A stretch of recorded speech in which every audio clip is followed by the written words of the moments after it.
You know that feeling, right?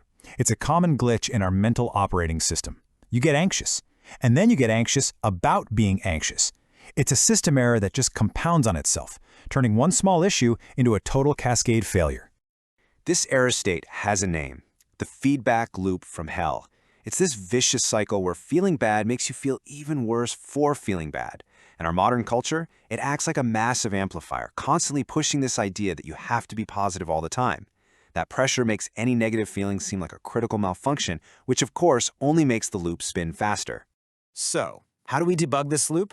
We need to install a new protocol. It's called the backwards law, and its logic is, well, completely backwards. The constant pursuit of a positive experience is, itself, a negative experience. But on the flip side, accepting a negative experience is, paradoxically, a positive one.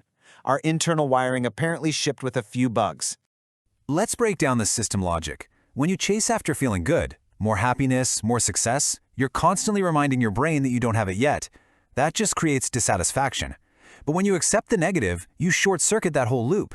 You're acknowledging reality without judgment, and that's the foundation for any real growth. You see this law in action everywhere. Think about it. Everything truly worthwhile in life comes from overcoming some kind of negative experience. That struggle you choose in the gym, that's what builds strength. Those failures in business, they provide the raw data you need to understand success. That's not a bug, it's a feature. This brings us to our second protocol. We have to reframe the entire objective. The goal isn't a life without problems. That's an impossible system state. The real goal is to find better problems.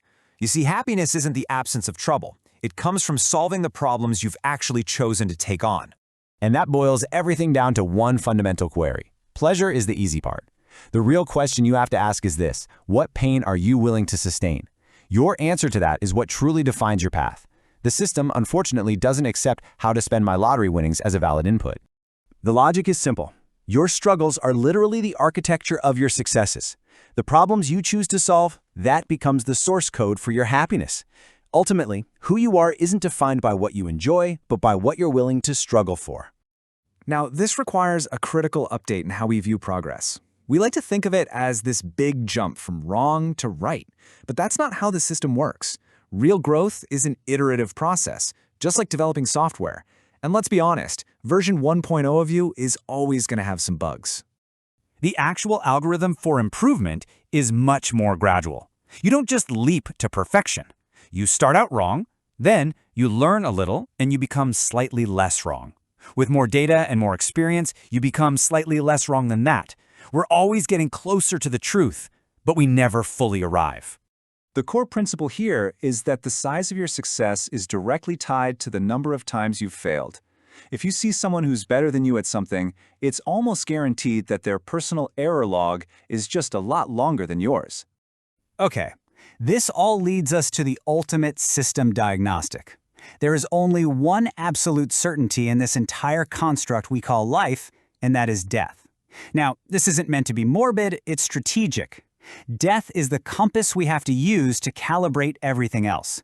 It's the ultimate patch for all of life's trivial pop-up ads. Think about it. Confronting the reality of our own mortality acts like a hard reset for the system. It just deletes all the trivial, superficial values that eat up our daily processing power.